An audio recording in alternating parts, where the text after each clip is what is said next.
The following program was produced by an independent community producer. The opinions expressed do not necessarily reflect those of the ECAT staff or board of directors.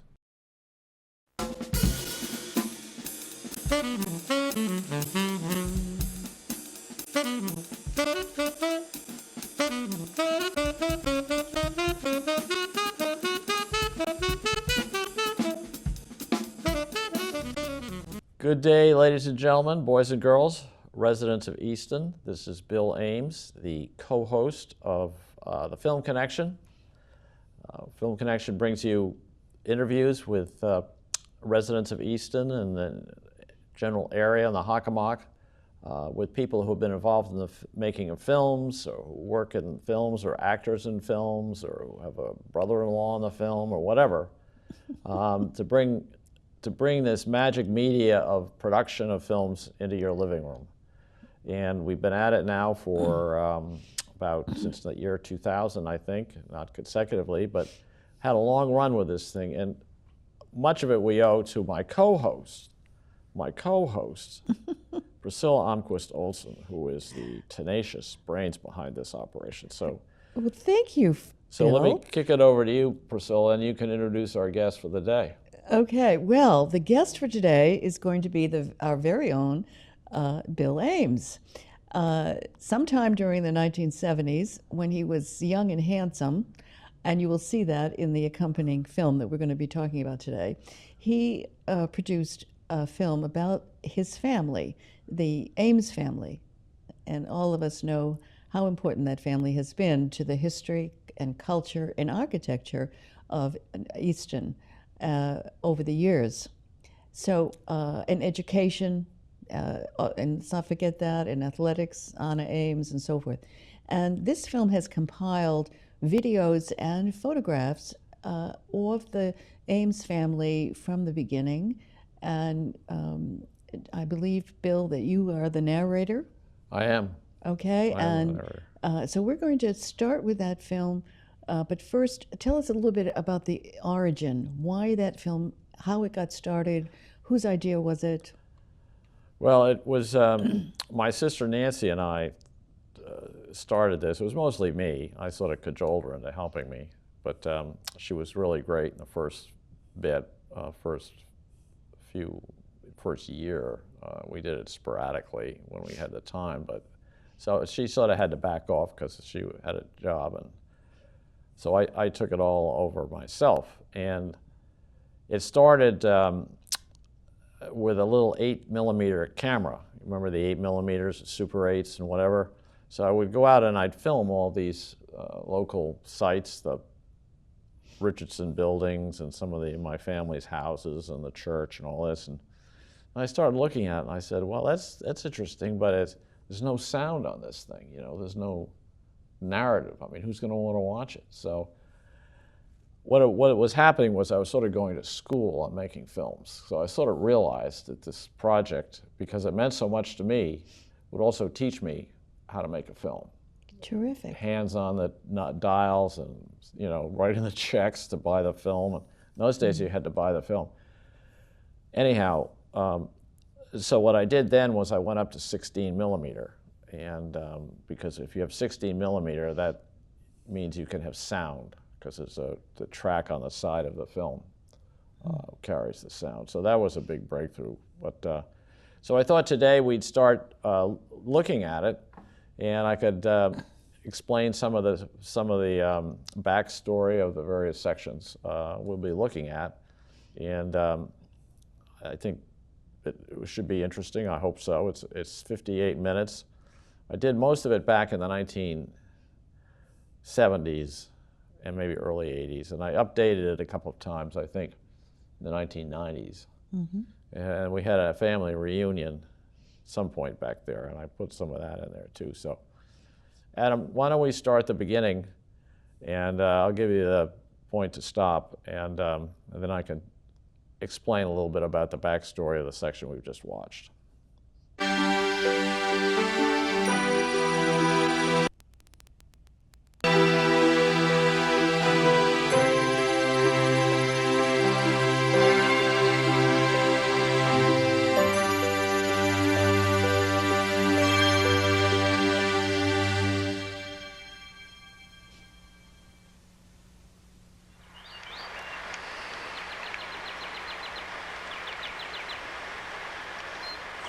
In the valley of the River Brue in Somerset, England, lies the town of Bruton Parish.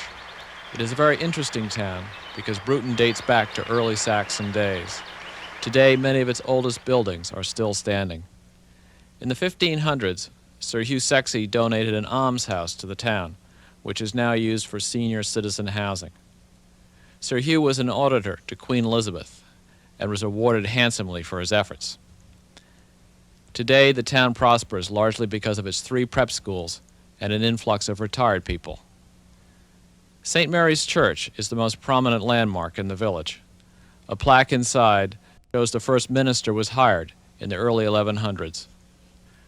Of particular interest to the descendants of Oliver Ames of northeastern Massachusetts is the stained glass window overlooking the graveyard. Donated by his son, Frederick Lothrop Ames, it is a memorial to his ancestors who once resided in Bruton Parish.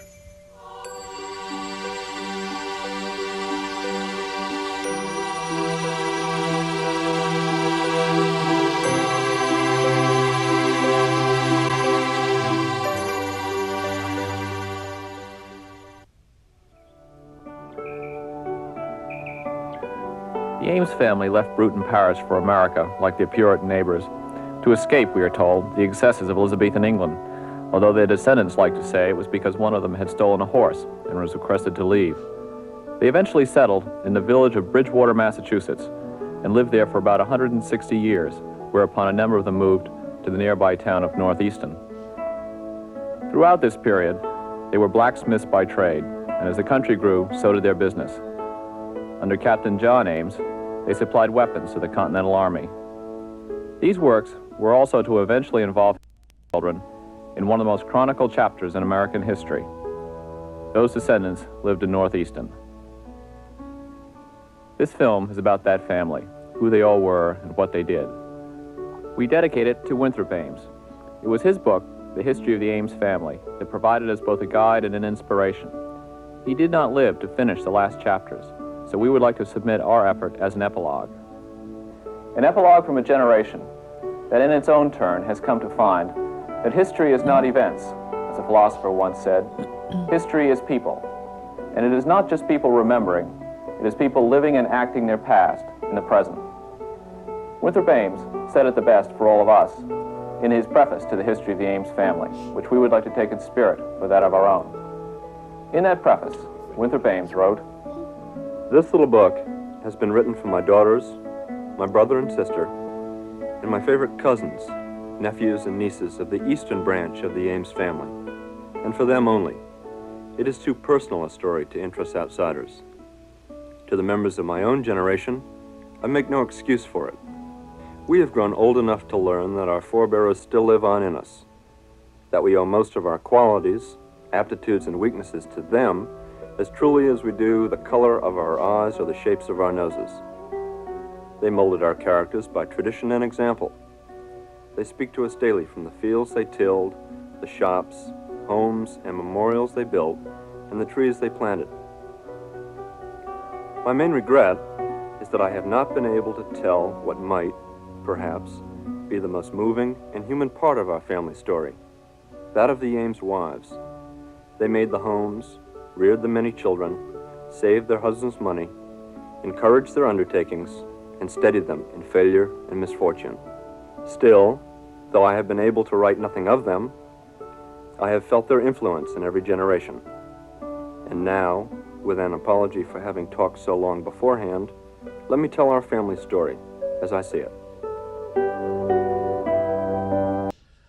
So the first section you've seen, at the end there, it's the shot of that book was the book History of the Ames Family by Winthrop Ames, who wrote it in the 1930s and did some research. So I got a lot of my script ideas out of there.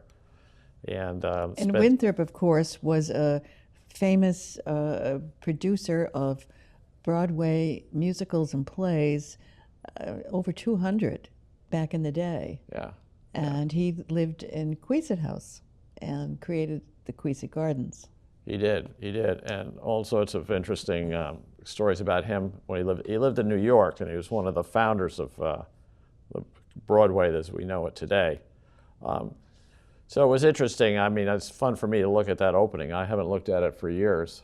And it goes back to your British roots. Tell us a little bit about that. Well, as you can see in the very opening part, which was filmed in Bruton Parish, England, which is on the west coast in Cornwall, just south of the city of Bristol. And they were blacksmiths, I think. At any rate, the two Ameses that came over, I guess that's the best way, were brothers, William and John Ames. And they lived in what they called the Pear Tree Cottage with their parents and everything. And you can go to the Pear Tree Cottage today, and it's just like it was back in 1633. Obviously, it's been modernized, but the walls are the same, and the look is the same, and whatever. And if you go into the house... Where is the house located? Right near Bruton. It's in Bruton Parish. Oh, okay. Thank you. And you go into the house, and over the fireplace is this big beam. And on the beam is carved 1633, which was the year the Ames brothers left to go to the United States to make their fortune or have whatever they were going to do. So it's interesting. Many people have seen it, my family, of course, but I myself have never seen it. When I was over there doing this filming, I did not have the wit to track down that particular house, but people who have owned it, and now it's owned by some internet guy who's done very well for himself and keeps it up perfectly. So that's the story of the backstory of where they came from. And they came over because they were, as it says in the script, they were horse thieves, supposedly, and had to leave England. But that's was a common sort of throwaway line, laugh line, you know, rather than you didn't want to be the son of a duke. You know, you wanted to be a horse thief that was escaped from jail and left, like you went to Australia or something and started new, and which is what they did. So those were the two brothers. And Adam, I think we can start again, go a little while longer. The first Ameses to settle in Massachusetts were the brothers William and John, who left England on the ship Hercules in the late 1630s. They were 30 and 35 years old, respectively. William went north to Braintree. He married and entered into a venture to build an iron smelter on the Montecoy River. The smelter hammered out lawsuits as well as iron and failed after 10 years. The Easton branch is descended from his only son, John. After his father's death, John went to live with his uncle John in Duxbury, where he found him enthusiastically engaged in land speculation. His biggest transaction was a group venture known as the Bridgewater Purchase. The colonists passed the final papers with the Indian chief Massasoit on March 23, 1649. Into the village being built in the heart of the Bridgewater Purchase, and soon to be called Bridgewater, moved John, his wife Elizabeth, and their now adopted son, John Jr. John Ames Sr. lived and farmed here for almost 50 years, for he was nearly 90 when he died.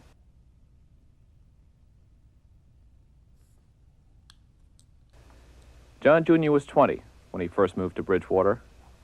As he and other colonists took over the land, the Indians never quite realized what was happening until it was too late. Vast tracts of land passed out of their hands, including the Hockomock Swamp. It was from here that Massasoit's son, the Indian chief King Philip, directed his war against the colonists in the Bridgewater settlement. When the war ended, after 18 months and the death of 600 settlers, its soggy terrain allowed him to escape. John Jr. and his descendants both farmed and built mills on the Town River in Bridgewater for working metal, an interest kindled by the earlier but ill-fated venture on the Montecoy River. Indian problems meant they also had to make firearms, and quality control here was probably strict, because John Jr. himself for a time led the local militia in the search for King Philip. His son Thomas took his turn too and brought the squad to Boston to embark for the attack on Port Royal, Nova Scotia.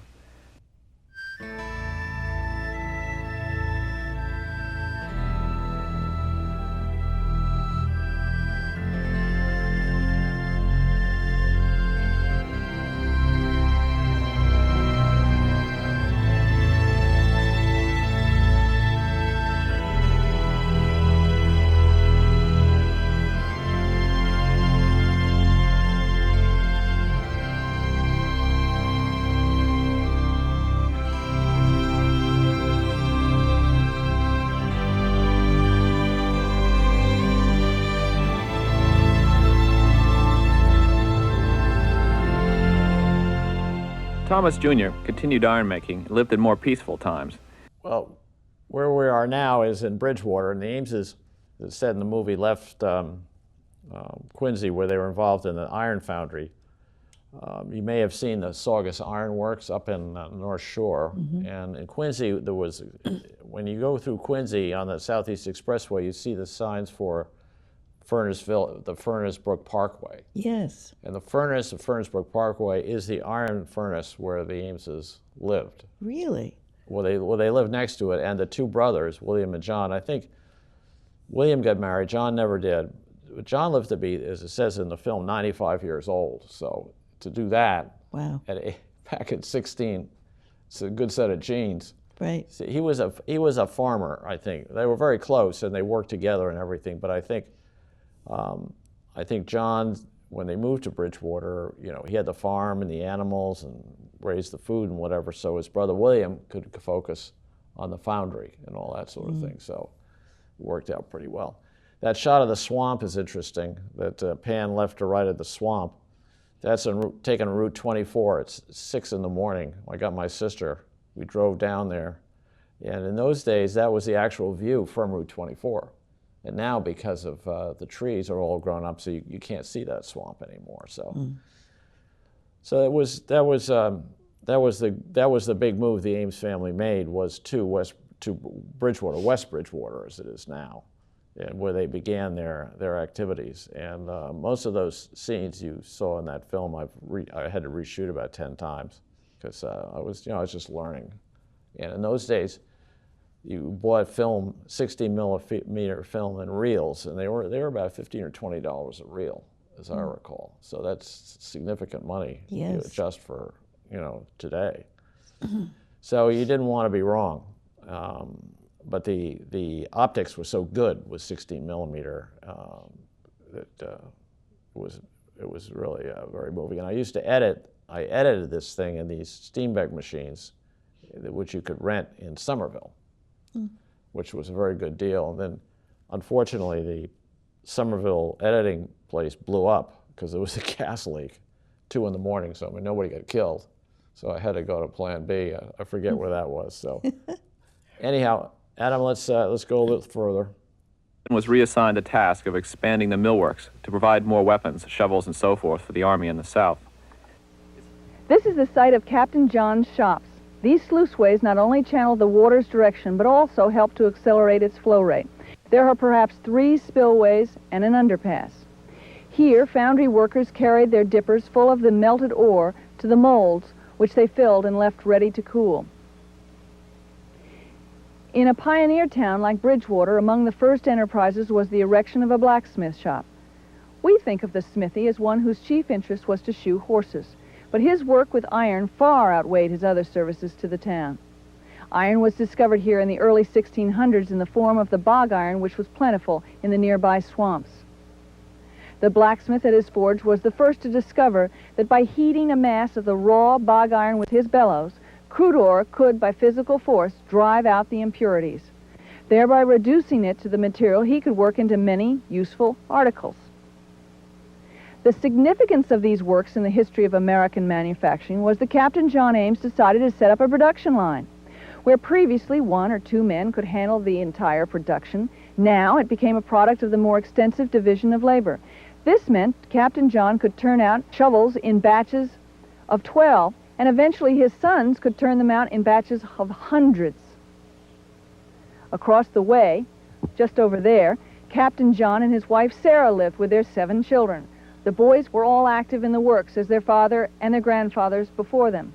A wonderful, thick, worn account book kept by Captain John for many years records the various transactions with his neighbors apart from his regular business and throws a sidelight on the village customs of the day. His son David must have learned those skills well, because after the war he was appointed by Congress to start a gun manufacturing facility at the Springfield, Massachusetts arsenal. So that's a bit of the story in West Bridgewater. You can see the Memorial Park. I don't know if you've ever been there, Priscilla. Memorial Park in West Bridgewater. It's interesting. It was like a business park that like we have today.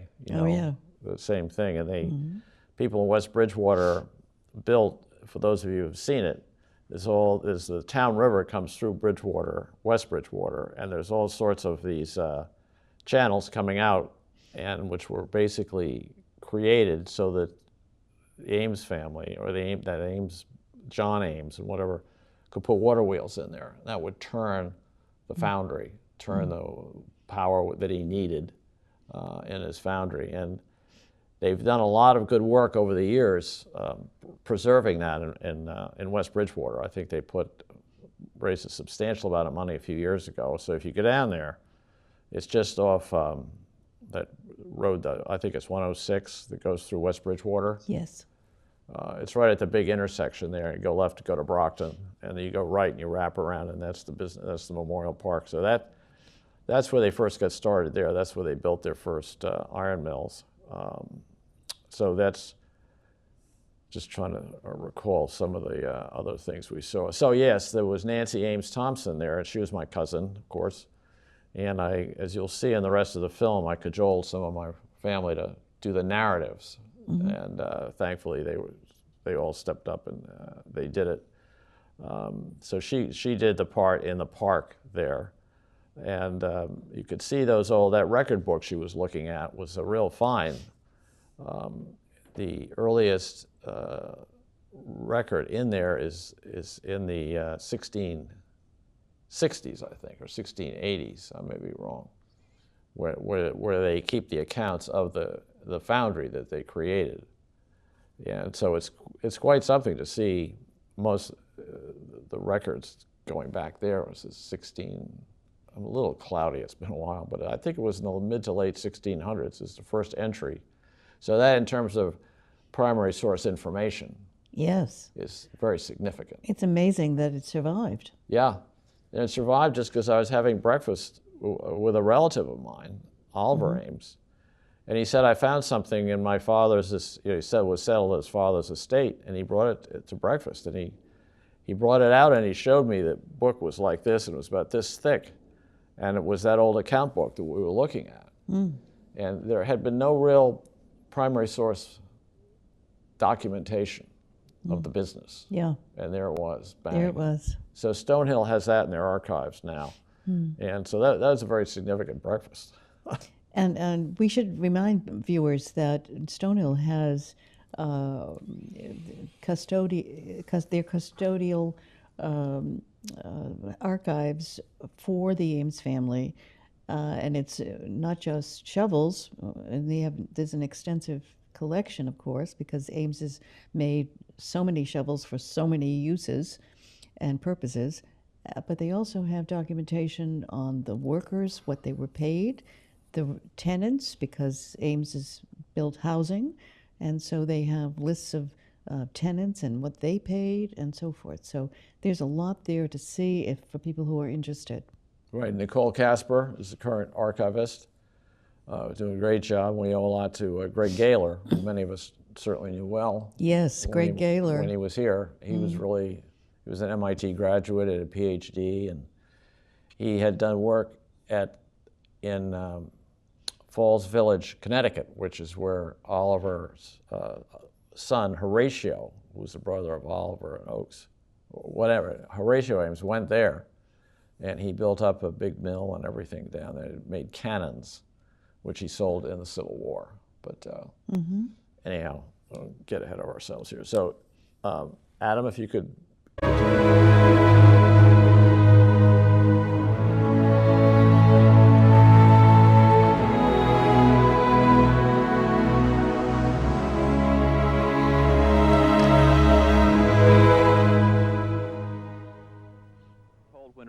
In 1796, his younger brother Oliver, a broad-shouldered young man of 18, arrived at his home in Springfield.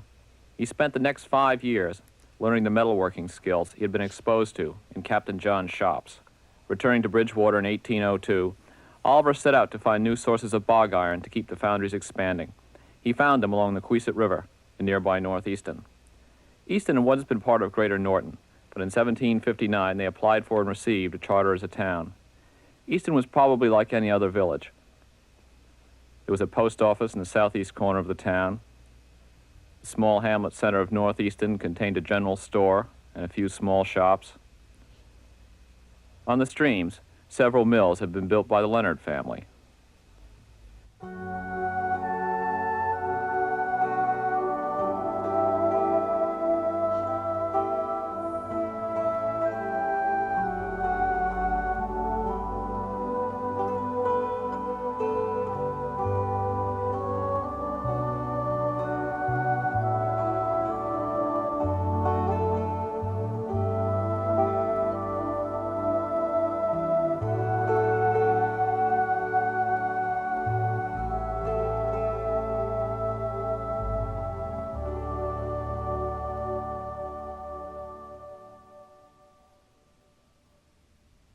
Oliver first lived on Pond Street.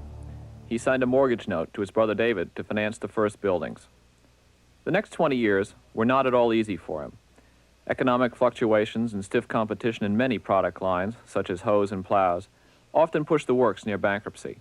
He then decided to specialize in shovels. It proved to be the right decision, as highway, railroad, canal, and mining construction began to boom. Building by building, the shops began to grow. A railroad soon had to be built to connect with the main line in Canton. An office was opened up in Boston, and his children, Oakes and Oliver, whom he had made partners in the company, spent much of their time in that city. Business became so strong that the Ames shovel was used as legal tender during the California gold rush. So this gets us up to the railroads. As you could see, as it says in the film, I don't mean to just repeat stuff you've just seen, the gold rush was really the key for the Ames family. They built it up, and they had a patent, which was called the Antrim patent. I don't know if that's in the film or not, but that was the crucial thing, which was puts a bend in the shovel, as I understand it, so the shovel can bend a little bit as it's worked. So that means it lasts longer. It's not as tense, you know. It's not like they had them. They sort of looked like here's the shovel piece, and here was the handle. Sort of stiff thing, and so you know, so when the curve was in there, it could sort of give like that. But the Springfield Works, I went out and filmed out there. They were very good and allowed me to film. And but most of what you've seen recently is just shots I got from the Historical Society, and you go in and you put the book down and you re-photograph things on a stand. So it's pretty straightforward. But now we're getting into the more interesting. We're establishing the fact that my family's been involved with the shovels, and because of the gold rush and the wars, they had much bigger capacity, developed much bigger capacity, and were making a lot more shovels. I think at the peak, they made 900,000 shovels in 1 year. So that's what got them their reputation. Right. And it all came out of these buildings. And I understand that at one point, I think during the Civil War or shortly thereafter, they produced 60% of the world's shovels. Yeah, that was at 900,000. Was it? Okay. Absolutely. Oh, this is sort of the developed world, obviously. Yes. This is where they needed to do a lot of shoveling. Right. You know, but Europe, Australia, Canada, probably. I think that was probably the universe. I don't know about Russia. Probably made their own shovels there. Okay, so we're getting into the railroad construction, the Union Pacific. So let's give it a watch. Since Oakes and Oliver came more and more into contact with Boston and New York investors, it was natural that they began to want to expand the family into other interests. And as for their contemporaries, the Western railroads held great attraction. Prior to Oakes' election in 1862 to Congress, investments in several of these Western railroads formed the basis for bigger things. 11 years later, those jubilant relatives who gathered to congratulate him on the evening of his election must have wondered at the speed with which this event then catapulted them beyond the banks of the Queeset River. Traveling between Northeastern and Washington, Oakes used the opportunity well to improve contacts for both the shovel company and their other investments. Oakes was described as taciturn, but was a venturesome and aggressive investor. What he lacked in patience for administrative details, his brother Oliver more than made up for. Oliver's job was to keep the shovel works' growth in hand, and as Oakes' business kept him in Washington more and more, the operating responsibilities then fell on him. One contact Oakes made was a friendship with Abraham Lincoln. On January 20th, 1865, Oakes' wife wrote in her diary, "Today Mr. Lincoln sent for Oakes to come to the White House. He went immediately after dinner and talked with the president until after midnight. Oakes said that he had talked wearily of his frustration with the early unsuccessful backers for the Pacific Railroad project, and had told him, Ames, you take hold of this. The Pacific Railroad must be built, and you are the man to do it. Take hold of it yourself. If the subsidies provided are not enough, ask double, and you shall have it. By building the Union Pacific, you will become the remembered man of your generation. Meeting with Oliver, shortly afterwards in the shovel shop offices, Oakes got his support, and together, by the following September, they had secured the commitment of more backers, and by December, the Pacific Railroad project was then finally underway. In the East, Oliver became president of the Union Pacific. So that scene from the movie The Union Pacific, I was in the upgrading it in the 1980s, trying to add more production to it. And I suddenly thought, well, my God, there must have been a movie out there about the Union Pacific. So I went to one of these film rental houses. You know, in those days you had to rent the whole reel and everything. Oh, yeah.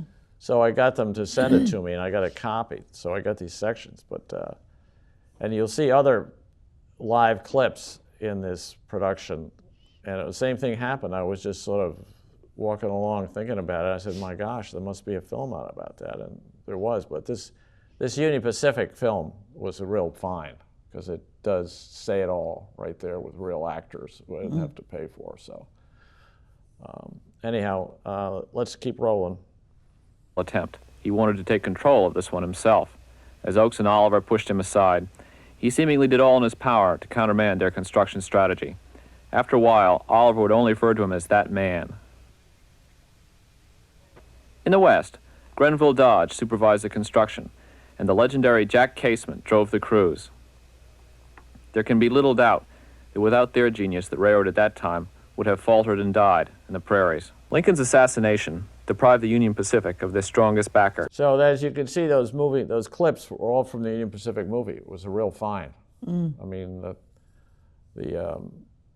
when Grant was part of a railroad commission with General Sherman and others who went out to inspect the tracks of the Pacific Railroad in Wyoming, because it was federally funded, and to some degree, and with land grants and whatever. So they commissioned this group of august Civil War veterans to go out and inspect the trackage and find out what was really going on out there. And that's when they had the big showdown, because that fellow Durant was causing everybody problems. But again, it just shows you sheer dumb luck.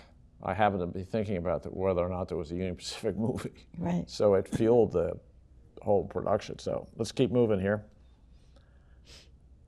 Result, Oakes drove himself ceaselessly to keep up support in a Congress becoming very hostile to any of Lincoln's old policies. Eventually, President Andrew Johnson struck at the jugular vein and cut off their subsidies altogether. Only Dodge's intervention, with his friend President-elect Grant, saved them from disaster. The difficulties encountered during the construction are now legendary.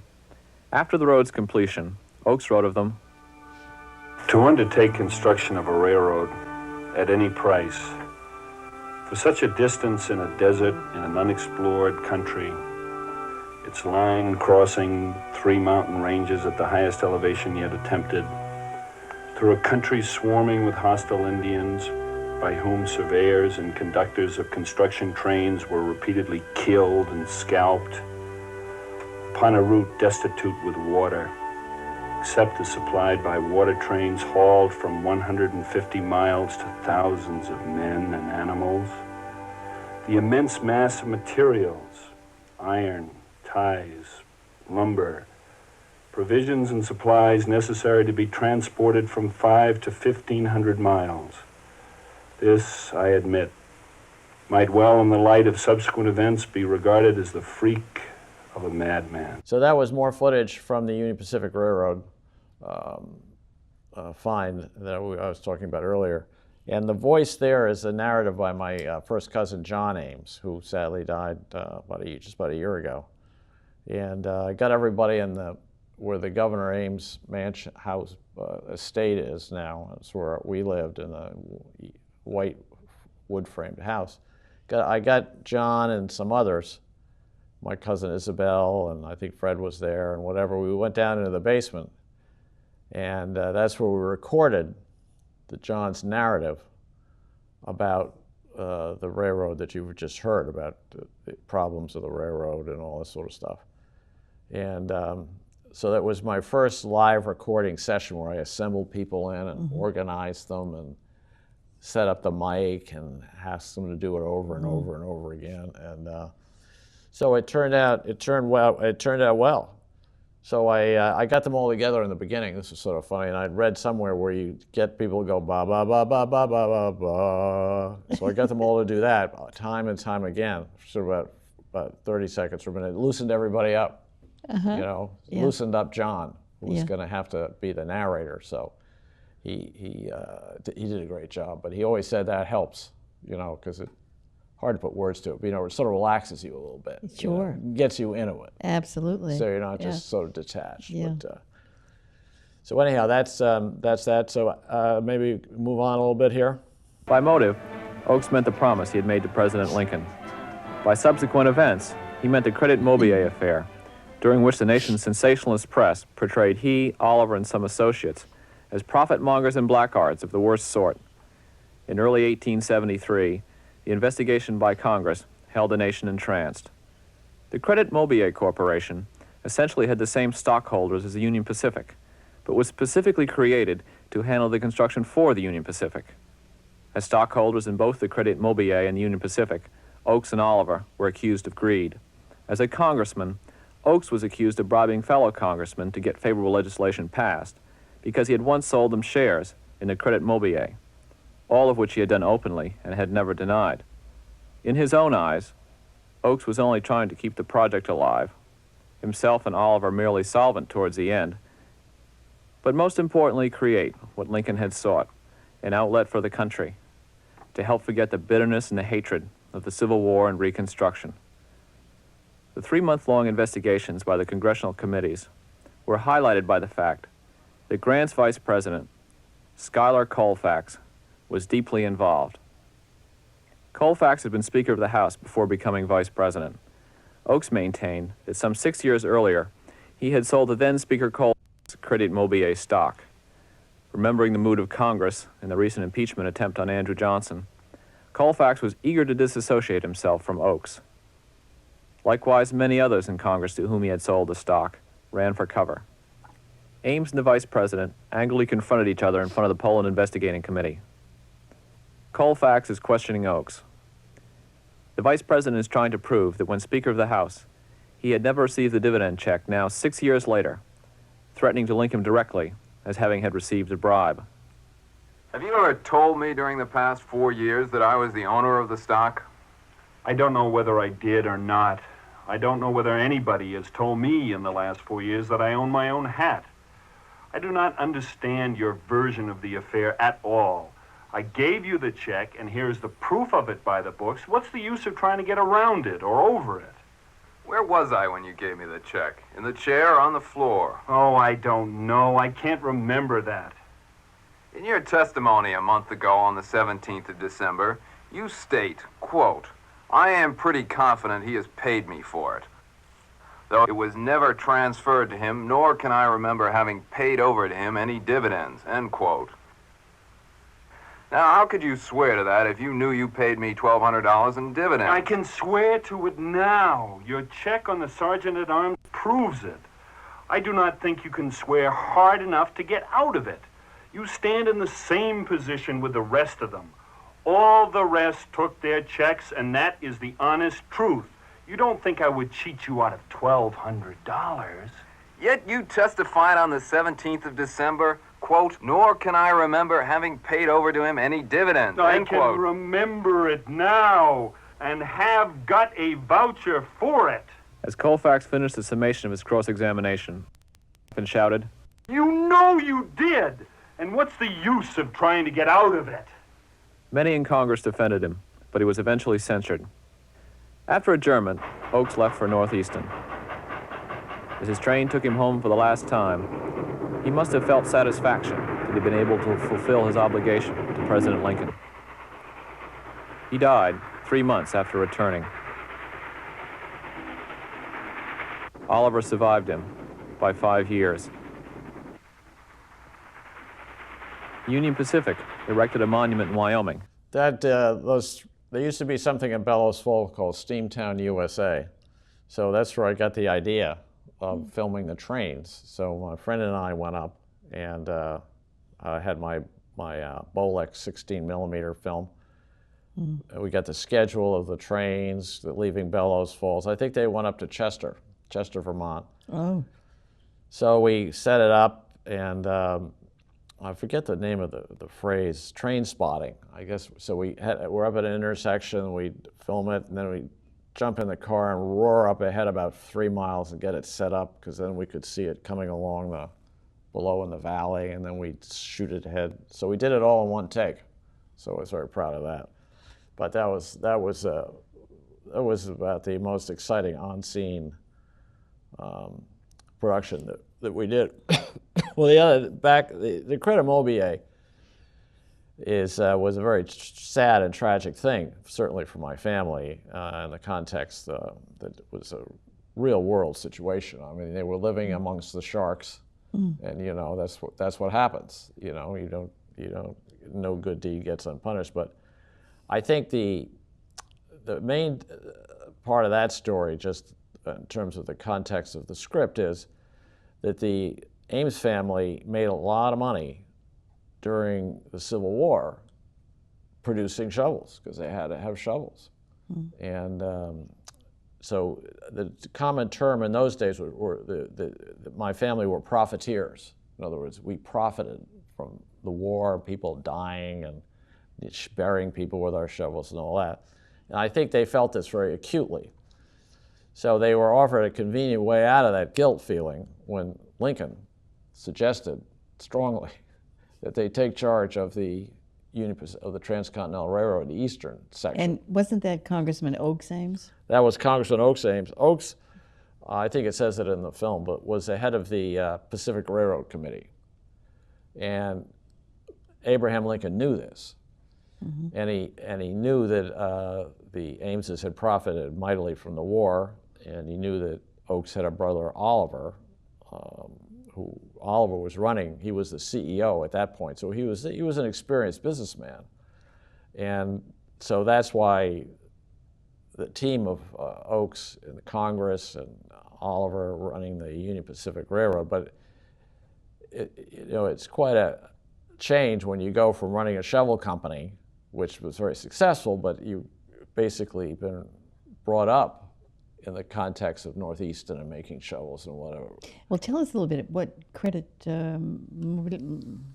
Mobier was. What was all that? Well, just finish my last point in one sentence. So Oliver had to go from making shovels here to living in the shark tank of Union Pacific Railroad and the funding and all that. So he's often criticized but it's 2020. I mean, it was a very difficult thing, and building a transcontinental railroad and getting Congress behind it. So he did the best he could, and I think history said they got the job done, whatever. So the Credit Mobier was a scandal, so to speak, that had to do with the financing of the Union Pacific. And Oakes, long story short, was accused of selling shares of the Union Pacific, of the Credit Mobier rather, at below the market rate. In other words, building in profit. So the stock sells at $100 a share in the market, and I can buy it for 80. There's going to be some questions, especially if you're dealing with federal money and that sort of thing. And they nailed him on that through those hearings that you saw in the show there. And it was very traumatic for him. And eventually, in the train scene, he comes back to Easton, and as you'll see in a minute, he dies. But the Credit Mobier, from a historical point of view, though, it is interesting.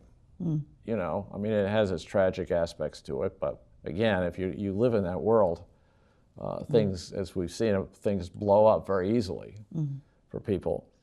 And so they did get the financing completed. But what they had to do was they guaranteed the funding all the way across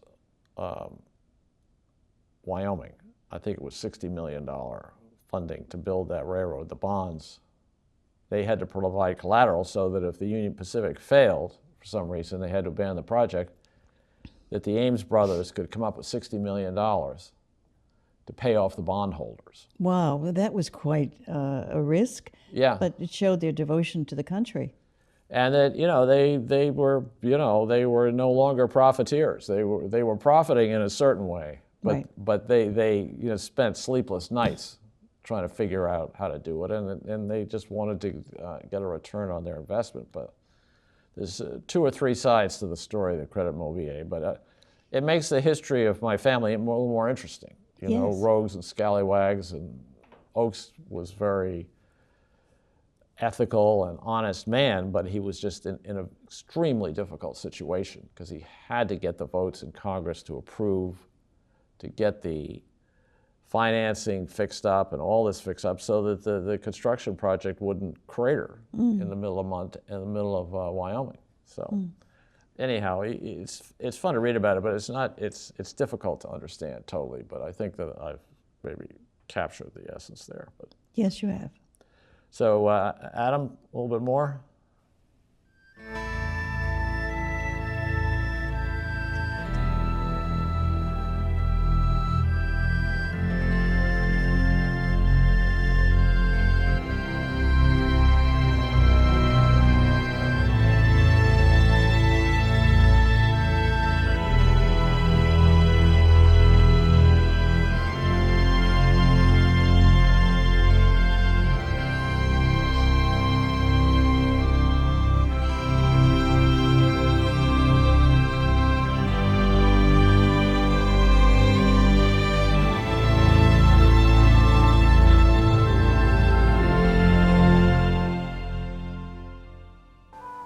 While Oakes and Oliver's energies had been diverted by the overwhelming problems outside North Easton, the shovel works became increasingly the responsibility of their children.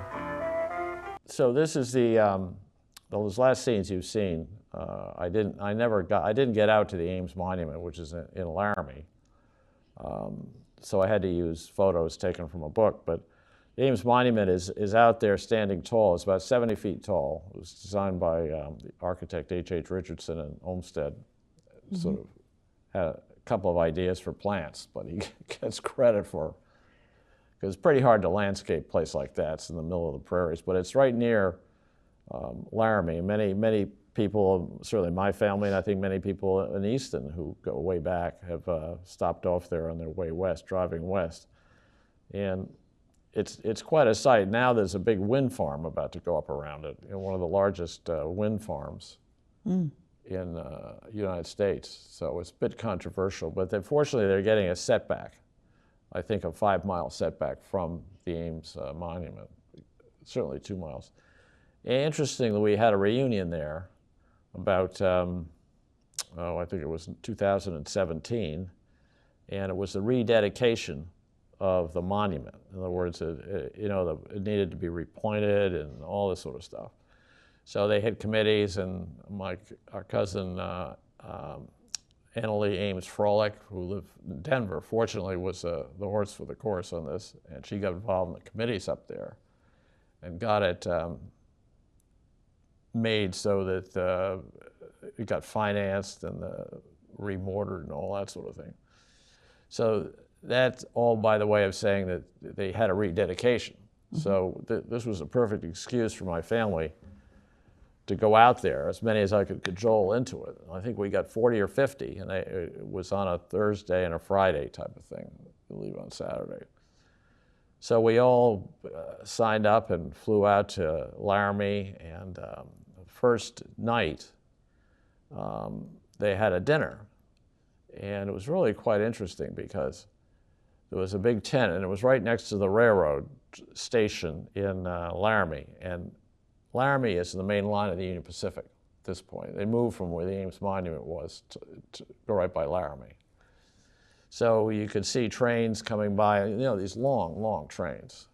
So the tent, I'm trying to set the scene here. So the tent was right about 100 feet from the railroad tracks. And the station was just about 50 feet here. So it was this big tent. So all the Ameses and all the who were attended and all the people who were involved in the the construction of the monument, you know, all the repointing, and the politicians were there. It was a big deal, round tables and all this.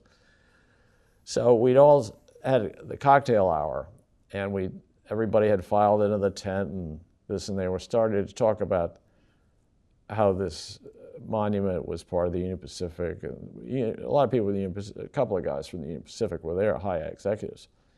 So the amazing thing was, just as they were saying that, 100 feet over, or maybe it was a little bit more, these enormous Union Pacific Railroad engines started going by, and they were going about 5 miles an hour. You know, they were like being switched.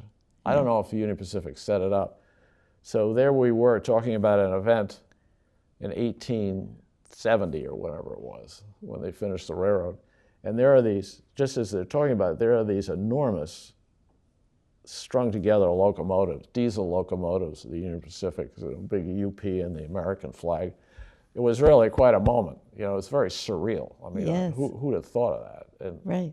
you know, nobody thought of it. It just happened, you know. So I think it sort of took everybody's by surprise, took everybody's breath away. No one could quite believe it, you know. Yeah. It was such perfect timing. So that was that was really a very moving thing. And we had a big ceremony up at the monument, and Liz Cheney was there, and the governor of Wyoming. It was quite an impressive guy. And various people spoke who were involved in historic preservation. I have a lot of pictures of it. We took a film of it too. But a lot of nice words were said about the Ames brothers, and the whole business about the Credit Mobilier was not brought up, much to my relief. But, you know, I think everybody understood. I think Stephen Ambrose was very nice about it. And he wrote a history, you know, famous author, Stephen Ambrose. Yes. He wrote a history of the Transcontinental Railroad. And it was quite moving, because in the last paragraph of his book, he talks about the sacrifices that everybody made. He said, including the Ames brothers, who rose to the occasion. And they had to take the hits, but they did it, you know. So it was very touching coming from Stephen Ambrose. You know, he didn't, you know, give him a little poke, right? Stuff like that. You know, he sort of understood. Well, Priscilla, I see we're about halfway through the movie, and the hour's almost over. Well, tell me a little bit about your thoughts at the time and now in retrospect about making this film. What are some of your feelings about the journey you took? Well, that's a great question, because as I was looking at it, I just shaking my head, and I can't believe I did that. You know, I mean, it's like having a passion for your art. You know what I mean? You're just going to do it, no matter how many checks you have to write, no matter how many hours you're going to spend, no matter how your job in financial business is going to suffer. I'm going to get this thing done. And also, it was the premiere of your dipping your feet in the film business. That's what I realized was. So tell me briefly, what followed after that? You've been so active in film and so forth, and what are some of the things you did that this was a catalyst for? Well, I'm very proud that, I've done a lot of weddings and special videos over the years, and we did something about Ames and Blanche Ames, which thanks to Kevin Friend and Kate Kleiss, which we completed, and it's a premiere. So in the 2 minutes left, tell us though about your starting the Hockomock Film Festival. It started out as the Easton Film Festival. That's right. Thank you. I was about to say that. And so when I moved back to Easton in 1998 or 99, I figured we should have a film festival here or something, because I was interested in film. I had made a lot of these private deals.